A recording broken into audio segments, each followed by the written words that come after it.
사람 평생 동안 대략 화내는 시간이 한 5년 된답니다. 웃는 시간은 겨우 89일, 일하는 시간이 한 23년, 길에서 보내는 시간이 5년, 옷 입고 꾸미는데 5년. 생각보다 잡담하는데 70일 한답니다. 잠자는 시간이 20년, 80살 살 때. 그리고 전화하는데 1년, 그리고 화장실 가는데 1년. 시간은 어떠하셔서? 무엇 위해서 우리가 사는 건가? 오늘 전도자의 삶, 첫 번째 복에서 심령이 가난한 자는 천국이 그들의 것이라고 그랬죠. 저들의 것이라고 했고, 마지막 오늘 의를 위하여 박해받는 자도 천국이 그들의 것이라고 말하죠. 처음은 구원에 관한 말씀이고, 나중 8번째 복은 확인인 거예요. 구원 받았으니 천국이 내 것이고 그들의 것이고. 그래서 예수님이 말씀하신 의를 위함은 첫 번째 복을 열거한 애통하는 마음, 온유한 마음, 의에 목말라 하는 마음, 공의를 여기는 마음, 청결한 마음, 그리고 화평케 하는 마음. 이것이 모두 다 전도자의 삶 전체가 의를 위함이다.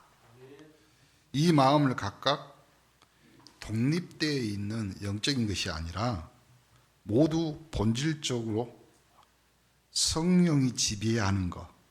그래서 때에 따라서 적절히 나타나는 성령의 열매, 전도제자의 열매라 이 말이죠. 그래서 팔복은 하나님이 전도자에게 주신 축복인 줄 믿습니다. 이러니까 바울은 자기의 목회를 마치면서 제자 목회자인 디모데에게 다른 것 말하지 않고 준엄하게 명령하죠. 하나님 앞과 살아있는 자와 죽은 자를 심판하실 그리스도 예수 앞에서 그가 나타나실 것과 그의 나라를 두고 엄히 명하노니 너는 말씀을 전파하라. 때를 얻든지 못 얻든지 항상 힘쓰라. 범사의 오래 참과 가르침으로 경책하며 경계하며 권하라. 때가 이르르니 사람이 바른 교훈을 받지 아니하고 키가 가려워서 자기의 사욕을 따라 스승을 많이 든다. 그러나 너는 모든 일에 신중하여 고난을 받으며 전도자의 일을 하며 내 직무를 다하라. 우리가 뭐에 집중해서 인생을 살아야 되느냐? 여러분은 복받은 자이며 전도자입니다. 그래서 전도자의 삶을 살아가는 우리 온네스의 모든 성도들이 되기를 간절히 축원합니다. 다른 것 말고, 그럼 전도자가 뭐를 위해서? 의를 위하여. 의를 위하여. 그러면 그 의가 뭐겠어요? 너희는 먼저 그의 나라와 그의 의를 구하라. 그 의가 뭐겠어요? 그리스도입니다. 다른 거 없어요. 서기관들은 그거 모르니까 예수님이 당장 뭐라고 이야기하냐면, 이 뱀들아, 독사의 새끼들아, 너희가 어떻게 지옥 판결을 피하겠느냐? 그러므로 내가 너희에게 선지자들과 지혜 있는 자들과 서기관들을 보내어 너희가 그 중에 더러는 죽이거나 십자가에 못 박고 그 중에 더러는 너희 회당에서 채찍질하고 이 동네에서 저 동네에 따라다니며 박해하리라. 그러므로 의인 아벨의 피를 보고 성전과 제단 사이에서 너희가 죽인 바라가의 아들 사가랴의 피까지 땅에서 흘린 의로운 피가 다 너희에게 돌아가리라. 우리는 지옥 백성이 아닙니다. 지옥의 판결이 우리에게 내려진 것이 아니라 사망에서 생명으로 옮겨진 자입니다. 그러므로 우리는 그리스도의 의를 위하여 오늘 전도자의 인생 전체가 하나님 앞에 드려진 인생들 되기를 간절히 축원합니다. 성경에 쭉 나오는데 성경에 나오는 바퀴들이 몇 가지 있습니다. 그 중에서 첫 번째가 노아 시대. 베드로후서 2장 5절에는 옛사람을 용서하지 아니하시고 오직 의를 전파하는 노아와 그 7 식구를 보존하고 경건하지 아니한 자들의 세상에 홍수를 내리셨습니다. 그렇죠? 대부분 뭐라고 하냐면 사람들이 의를 위해서 천국 복음을 전하면 니느웨 사람들처럼 듣고 회개해야 되는데 그러지 않습니다. 즉각 나오는 반응이 뭐냐면 그걸 박해합니다. 그래서 노아 시대 때 노아의 방주 분명히 홍수 난다고 하나님이 말씀하셨다. 그러면 같이 도와서 방주를 지으면 되는데 그러지 않습니다. 요셉 꿈을 꾸고 자기 형들에게 말합니다. 근데 창세기 37장 5절에 뭐라고 나오냐면 자기 형들에게 말하며 그들이 그를 더욱 미워하였더라. 미워하는데 이유가 뭐 없어요. 그러니까 시편 기자는요, 요셉의 환난을 하나님의 언약에서 왔다는 사실, 그 언약을 이룰 때 그 언약의 말씀이 그를 단련시킨다. 시편 105편 17, 19절에도 나오죠. 그가 한 사람을 앞서 보냈 요셉이 종으로 팔렸도다. 그의 발은 착고에 차고 그의 몸은 쇠사슬에며 여호와의 말씀이 응할 때까지 그의 말씀이 그를 단련하였도다. 모세도 마찬가지입니다. 모세는 믿음으로 장성해서 바로의 공주 아들이라고 칭함을 받기를 거절하고 도리어 하나님의 백성과 함께 고난받기를 잠시 죄악의 낙을 누리는 것보다 더 좋아했다. 그게 뭐냐면 그리스도를 위하여 받는 수모를 애굽의 모든 보화보다 더 큰 재물로 여겼으니 이는 상 주신 이름을 바라봅니다. 모세의 특이하게 이제 다윗이 나옵니다. 사무엘상 16장 13절 14절 18장 20절 10절 12절 사무엘이 와서 다윗에게 기름을 부었습니다. 그때 당시에 임명하는 방식이 그겁니다. 기름 부음을 받았다. 그 즉시 다윗은 공인이 되는 거예요. 무슨 말이냐면요, 자기는 아버지 명에 따라서 들에서 양을 치고 있었습니다. 그런데 사무엘이라는 선지자가 와서요, 다윗의 머리에 기름을 붓습니다. 기름 부음을 받은 것과 동시에 공인이 된가 동시에 박해와 핍박이 시작되는 거예요. 왜 예수 믿는 사람들이 세상에서 이상히 여김을 받고 핍박과 박해를 받는 거예요? 그리스도로 기름 부음을 받았어요. 공인이 된 거예요. 당연하게 핍박이 오는 겁니다. 기름 부음을 받았기 때문에 본격적인 핍박이 시작되는데 이제 다윗은 하나님의 대리자가 되었고 사무엘을 통해 이스라엘의 공인이 되었습니다. 그러니까 다윗의 삶은 개인의 평범한 삶이 아니에요. 그리스도는 똑같습니다.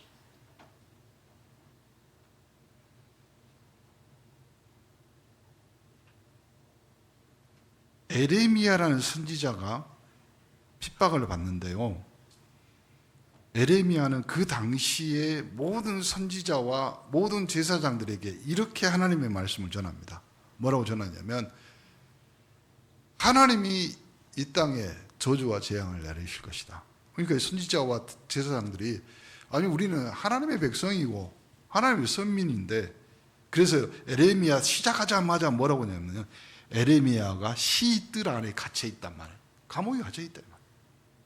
그래서 왕은 에레미야가 보는 앞에서 두루마리 성경을 찢어서 한 장 한 장씩 불태웁니다.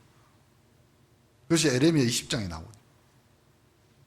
하나님은 에레미야와 바룩을 숨기시고 다시 두루마리를 기록하게 합니다. 이런 핍박 속에서 하나님의 사람 에레미야는 하나님께 탄원하고, 근데 탄원하는 좀 멈춰줄 자는 하나님 끊임없이 말씀을 주시면서 그걸 감당해. 그러니까 이제 계속 에레미야는 핍박을 받습니다. 그래서 에레미야를 눈물의 선지자, 백성을 향한 눈물도 있지만 핍박 당함의 눈물도 있는 거예요. 다니엘과 세 친구, 유다인 중에서 다니엘과 세 친구, 사드락, 메삭, 아벳느고. 첫 번째 바벨론식으로 이름을 바꿔버려. 거기서부터 시작하는 거예요. 왜요? 포로고. 자기 이름도 조상이, 부모가 지어준 자기 이름도 못 써요. 다니엘은 살아계신 하나님의 절대적인 주권에 또 구속의 역사에 그 이루시는 과정을 이제 다니엘이 포로 시절 넘어서 이제 다니엘 마지막쯤에 가면요, 뭐가 나오냐면 다니엘의 환상이 나옵니다.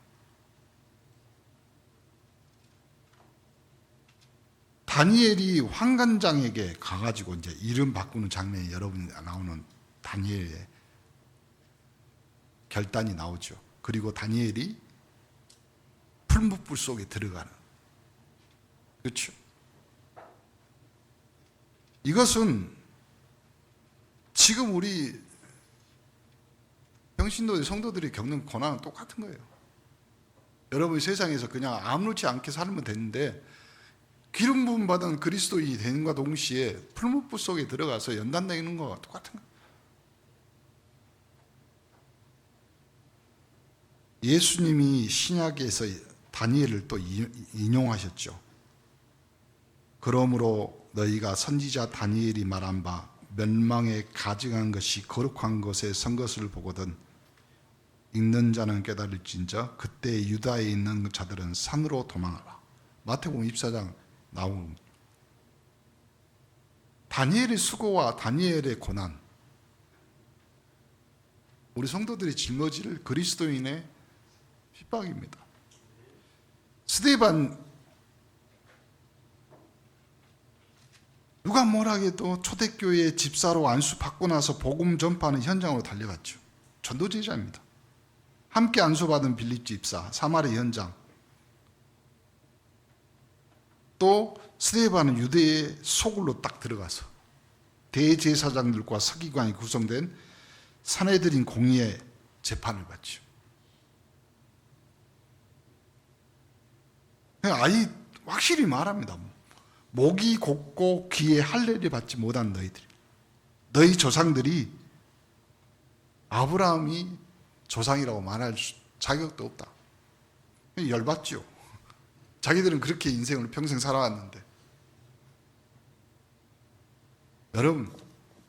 여러분이 기름 부음 받은 전도자로서요, 세상 앞에 당신들이 사는 그 행복이 진짜 행복인 줄 아냐?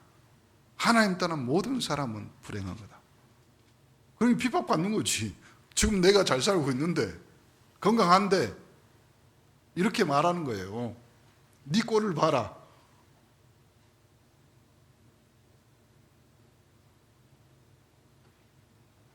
여러분, 마음의 할례를 받지 못한 사람들은요, 그리스도를 통해서 기름 부음 받은 그리스도인을요, 가만히 안 놔둬요. 딴 세상에 사는 사람이니까. 육신을 따르는 자는 육신의 일을, 영을 따르는 자는 영의 일을 생각하나니 육신의 생각은 사망, 영의 생각은 생명과 평안이니라. 육신의 생각은 하나님과 원수가 되나니 이는 하나님의 법에 굴복하지 아니할 뿐만 아니라 할 수도 없다. 이것이 스데반이, 복음 가진 스데반이 성령 충만하였어. 사도행전 7장 55절. 그 산헤드린 공의에 거기 재판장에 끌려가면 죽습니다. 그래서 결국은 스데반이 죽음을 맞이합니다. 근데 이 스데반 집사의 죽음은 하나님의 구원의 역사의 새로운 시작. 여러분이 아는 사도행전 11장 19절 21절. 스데반의 일로 일어난 환란으로 말미암아 흩어진 자들이 싹 다 다시 새롭게. 그러니까 여러분이 의를 위해서 복음 때문에 어려움 당하고 고난 당한다. 결론부터 말할게요. 이 사람들은 그걸 천국으로 생각했어요. 그것이 전도자의 결론입니다. 좀 넘어가서 교회사의 박해들이 나옵니다.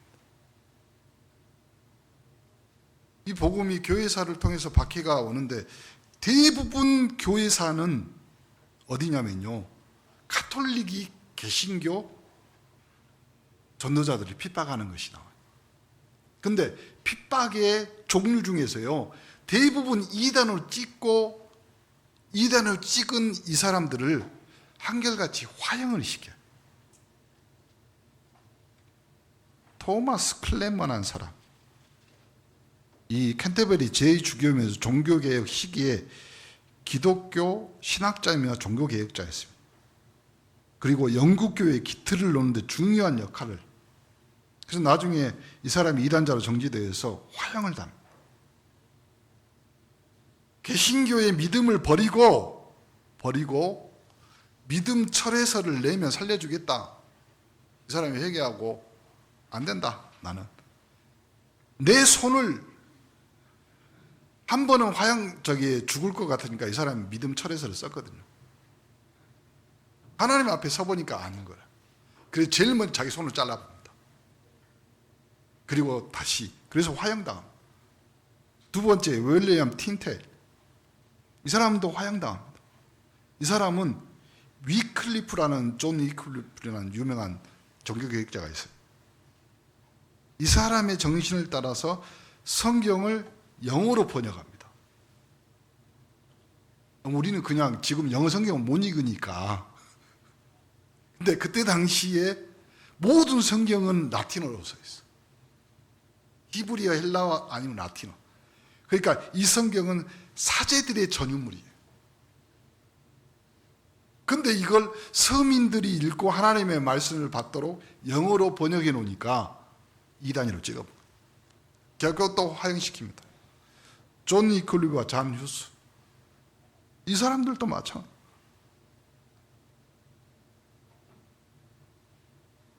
잔 후스도요, 이단으로 화형당하는데 체코 기독교 신학자이면서 종교개혁자였습니다. 복음을 강조하는데 뭘 강조하냐면 성경을 믿음의 유일한 권위로. 근데 성경의 권위 위에 뭐가 있냐면 가톨릭 교회가 있고 그 왕이 있는 거예요. 그거 아니다. 그러니까 이단으로 찍어갖고 화형시킵니다. 존 위클리프도 마찬가지입니다. 교황의 권위에 도전해.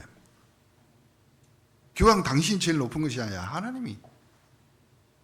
그리고 우리는 그리스도인이지, 그러니까 이제 열받아가지고 권위에 도전한다. 왜 그러냐면 그때 당시에는 로마 가톨릭의 교황이 왕의 권위에 위에 있습니다.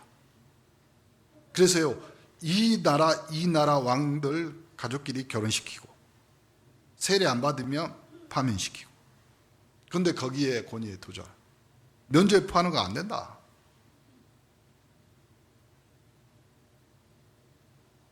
이것이 계속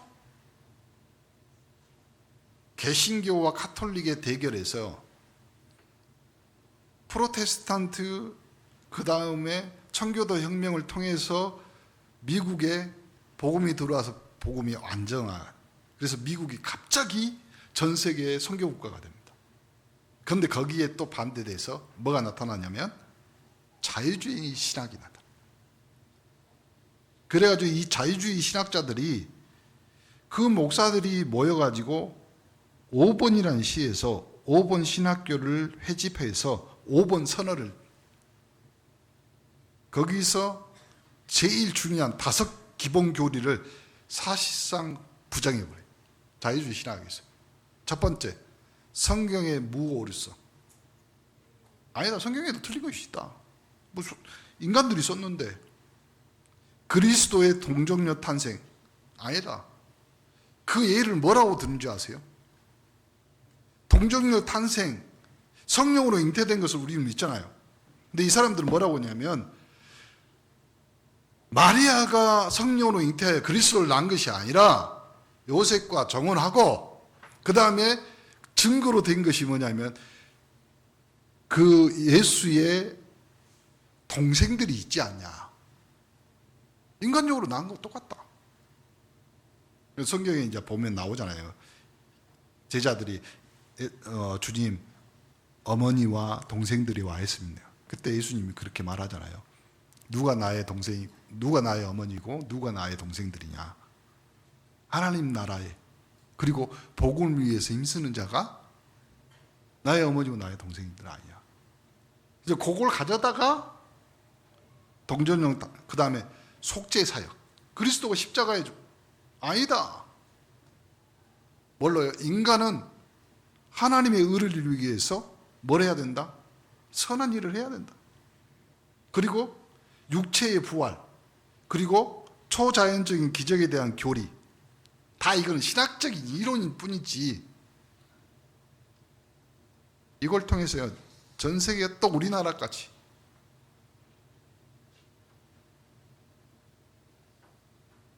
왜 지금 목사님이 이 종교개혁에서 이단으로 찍힌 이 사람들이 대부분 화양을 시킨. 그래서 목사님 찾아봤어. 종교재판하는데 왜 굳이 뭐 있잖아요. 사지를 찢어서 죽이거나 톱으로 켜서 죽이거나 뭐 이러는데 굳이 화양을 시킬까? 레위기 3장 5절에 보면요. 화재, 번제는 하나님이 맡기에 향기로운 냄새다. 화양을 시키는 이유가 뭐겠어요? 우리가 이단이 아니라 저 이단인 놈들을 잡아다가 하나님 앞에 제물로 번제로 드리는.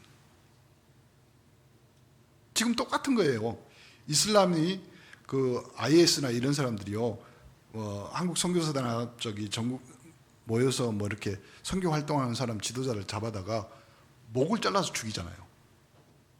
이유 똑같아요. 그거는 아브라함이 양을 잡아서 하나님 앞에 번제를 목을 잘라서 죽이는, 그걸 그렇게 하는 거예요.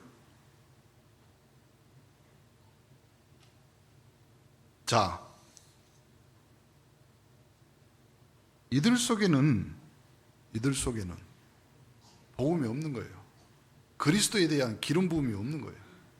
그래서요, 시슬란스 A 쉐프라는 사람이 뭐라고 했냐면, 기독교인들은 치유의 대상이고 불신자들은 전도의 대상이다. 순수한 복음은 반공산주의도 반민주주의도 아니고 오직 세상을 구원할 복음주의다. 그러면서요, 전도 제자가 있어야 할 곳은 바로 오늘 내가 만주의 주요 왕 중의 왕이 원하시는 그곳에 있는 자리가 전도자의 자리다. 이 사람들은 그걸 통해서요, 하나님의 나라 천국을 맛본 줄 믿습니다. 신약 성경에 넘어오면요, 전도 제자들이 박해받는 부분들이 나오죠. 그렇죠. 사도행전 14장 20절 22절, 제자들이 둘러섰을 때 바울이 일어나 그 성에 들어갔다가 이튿날 바나바와 함께 더베로 가서 복음을 그 성에 전하여 많은 사람이 제자로 삼고 루스드라와 이고니온과 안디옥에 들어가서 제자들의 마음을 굳게 하여 이 믿음에 머물러 있으라고 하고, 또 우리가 하나님의 나라에 들어가 많은 환난을 겪어야 될 것이다. 요 말을 언제 했냐면, 바울이 이고니온과 루스드라에 들어갔다가 돌에 맞아서 죽은 줄 알고 성에다 밖에다 버렸거든요. 버린 이 사람이요, 다시 일어나 가지고 걸어 들어가서 성도들의 마음을 굳게, 제자들, 그때 나온 제자가 디모데입니다. 자, 조금 더 나아볼까. 한국 교회사에 박해 하나님이 베푸신 은혜가 있습니다. 첫 번째가 누구냐면 주기철 목사, 일제 신사 3배의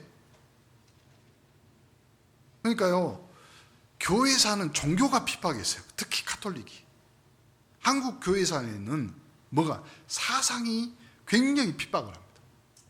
어떤 사상이? 신사참배.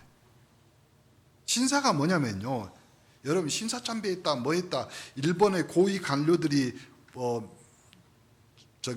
새해 가가지고 저기 있잖아요, 그 절에 가서 이렇게 곡식도 이렇게 바치고 절하고 뭐 이런 그 신사가 뭐냐면 전쟁의 나라를 위해서 죽은 사람들의 위패를 모셔놓은 것이 신사예요. 그러니까 신사참배라는 것은 이때까지 자기의 왕들, 자기의 이 사람들을, 그러니까 우리로 말하면 조상 숭배하는 거예요. 제사 지내는 거예요. 이때 신사참배를 강요하니까 이 무렵에요, 벌써 로마 교황청은 평양에 방문해가지고 한국 천주교는 신사참배를 찬성한다고 공포해버려요. 그 전에는 무슨 일이 있었어요? 흥선대원군 때 108명이 절두산에서 못 베어 죽게. 이유가 딱 하나였어요. 우린 조상 숭배 안 한다, 제사 안 지낸다. 근데 일제시대 때 딱 넘어오면서 한국 이 로마 교황청에서요, 얼마 전에 있었죠, 이 사람들을 성인의 반열에 올렸거든요, 108명을. 근데 로마 교황청에서 일본에 핍박받으니까 현실과 타협하고 뭐라고 하냐면 신사참배를 찬성한다 결의합니다. 그러니까 천주교는 기독교가 아니에요. 종교라니까요.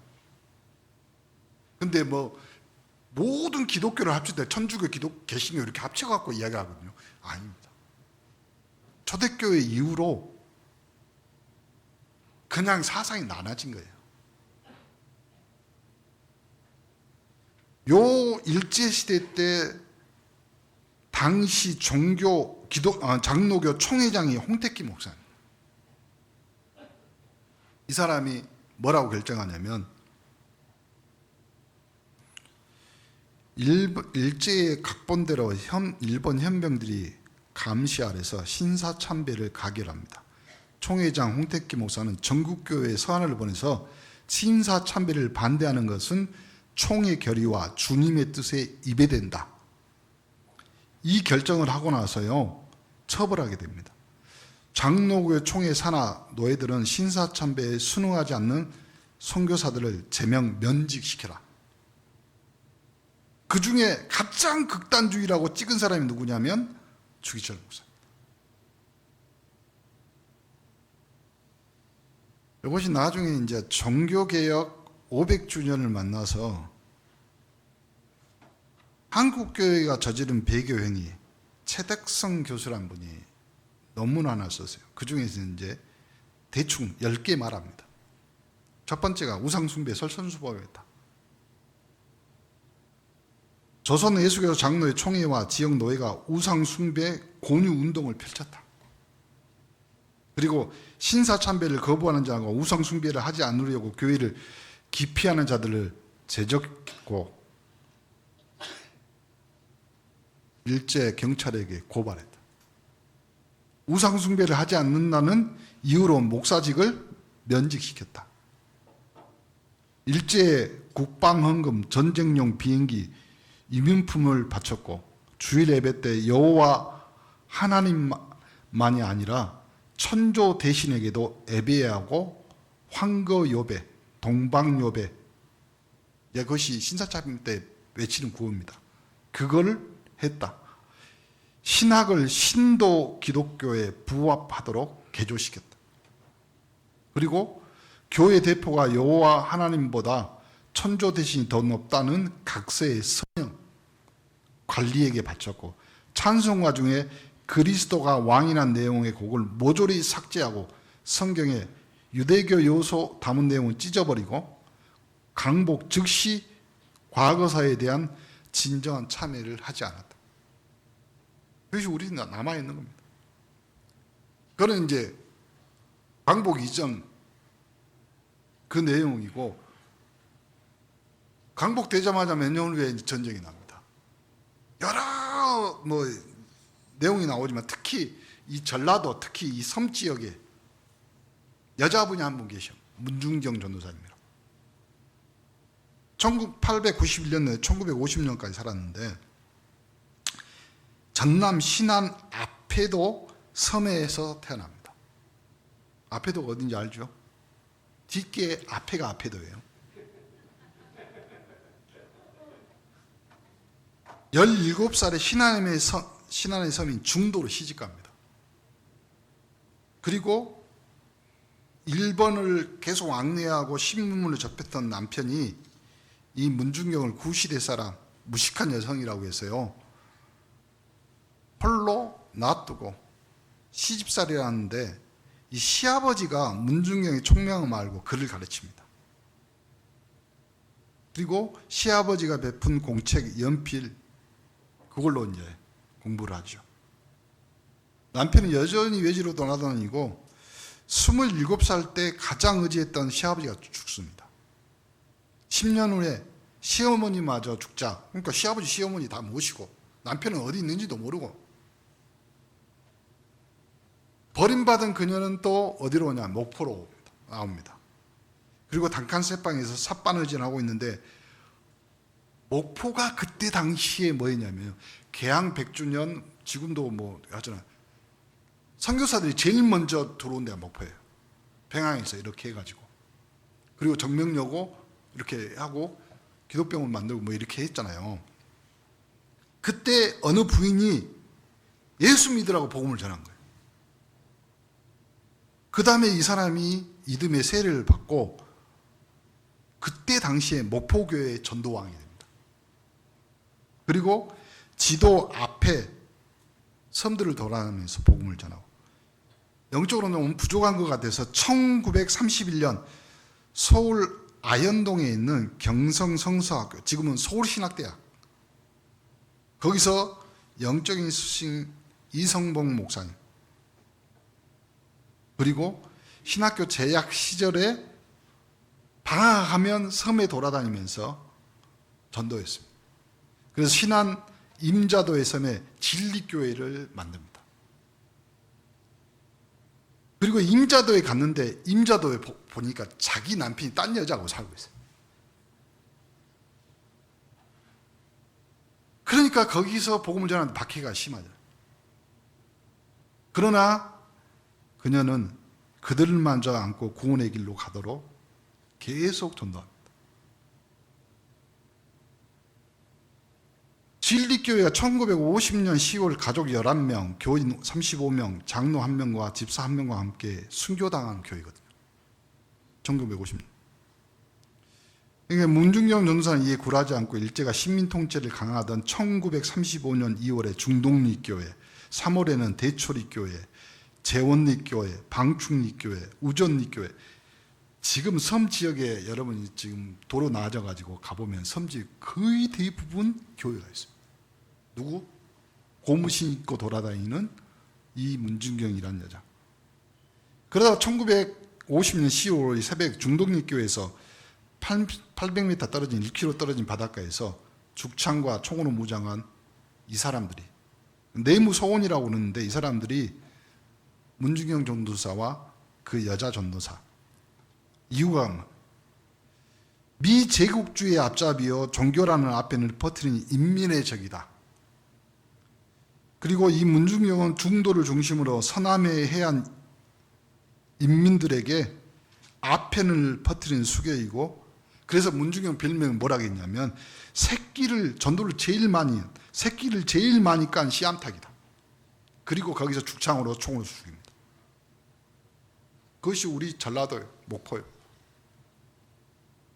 그러니까 이 목포의 이 복음이요, 전 세계에 유례 없는 복음입니다.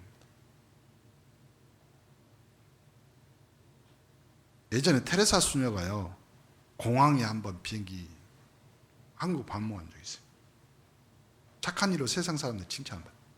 그때 거기 공항에 어마어마한 사람들이 나왔어요. 그리고 이 사람이 테레사 수녀가 와서 땅에 무릎을 꿇고 입을 맞추고 흙을 가져갔다고 그러잖아요.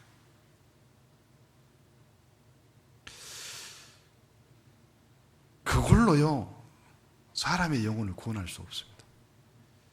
마가복음 10장 29절 30절에 예수께서 이르시되 내가 진실로 너에게 이르노니 나와 복음을 위하여 집이나 형제나 자매나 어머니나 아버지나 자식이나 전토를 벌인 자는 현세에 있어 집과 형제와 자매와 어머니와 자식과 전토를 100배나 받되 박해를 겸하여 받고 내세에 영생을 얻지 못할 자가 없다. 전도자는 주님 때문에 욕을 먹고 모함을 받으며 핍박을 받을 수 있습니다. 근데요 그것이 큰 영광이고 복이라. 주님은 기뻐하고 즐거워하라 하셨죠. 네가 핍박받아도 기뻐하고 즐거워하라. 복음의 사람들이 대다수 박해라는 이단 누명과 감옥이라는 어마어마한 또 참수당하고 총살당하고 직장을 잃어버리고 결론입니다. 박해지만 전도자의 기쁨. 왜 그러냐면 사도행전 5장 40절 41절에요. 저희가 옳게 여겨 사도들을 불러들여 채찍질하며 예수의 이름으로 말하는 것을 금하게 놓으니 사도들은 그 이름을 위하여 능욕받는 일에 합당한 자로 여기심을 기뻐하며 공회 앞에서 떠나니라. 여러분 나야가 구원받아서 예수 때문에 능욕받는 자로 합당한 자로 여김을 받았다. 여러분 그래서 전도자입니다. 두 번째, 그래서요 베드로전서 4장 12절 14절에도요 사랑하는 자들아 너희를 실현하게 하고 실현하려고 오는 불시험을 이상한 일 당하는 거로 이상히 여기지 말고 오히려 너희가 그리스도의 고난에 참여한 것으로 즐거워하라. 이는 그의 영광을 나타낼 때에 너희로 즐거워하고 기뻐하게 하려 함이라. 너희가 그리스도의 이름으로 욕을 받으면 복 있는 자로다. 영광의 영 곧 하나님의 영이 너희 위에 계심이라. 하나님의 통치가 완전하게 실현되는 곳이 바로 전도자의 안. 전도자란 말. 그래서 여러분을 복받은 자라고 했어요. 시편 1편 시인은 뭐라고 이야기하냐면 세상에 두 진영으로 나뉘어 있어요. 그렇죠? 어둠이냐 빛이냐, 하나님께 속한 자냐 마귀에게 속한 자냐. 여러분 참으로 이 시대에 깨어있는 자, 우리가 우리 중심 자기 중심이 아니라 모든 동기가 그리스도 하나님 나라 오직 성령 충만, 그 언약 속에서 오직 그리스도의 천명을 듣고 하나님의 나라의 미션을 받았고 약속하신 성령의 권능으로 이 세계복음의 사명을 감당하는 그 복음의 대열에 있는 그 속에 있는 우리 3.18 영적 서밋들이 되기를 간절히 축원합니다. 마지막, 형제들아 내가 당한 일에 도리어 복음을 전파해 진전등이 된 줄 너희가 알기를 원한다. 여러분이 어려움 당하고 복음 때문에 힘들다, 그것이요 복음 전파에 진전된 일입니다. 상관없어요. 그러므로 무엇이나 거칠어로 하나 참으로 하나 무슨 방도로 하든지 전파된 것은 그리스도니 이로써 나는 기뻐하고 또한 기뻐한다. 전도자는 복음 때문에 하나님의 나라를 누리는 사람입니다. 아니, 복음 때문에 핍박받는 것이 바로 천국입니다. 왜 그러냐면 스데반이 돌에 맞고 있을 때 하늘 문이 열리면서 사도행전 7장 54절 56절 하나님의 영광과 예수 그리스도가 하나님 우편에 서신 것을 그걸 보고 사는 것이 전도자의 천국. 여러분은 이미 천국을 소유한 자며 그 천국이 여러분을 위해서 예비되고, 아니 전도자의 삶 전체가 너희는 먼저 그의 나라와 그의 의를 구하고 여러분의 삶이 천국의 삶이 되기를 예수 그리스도의 이름으로 축복합니다. 하나님 감사합니다. 말씀 주셨사오니 전도자의 모든 삶이 천국을 누리는 삶 되도록 축복하여 주옵소서. 예수 그리스도 이름으로 기도합니다.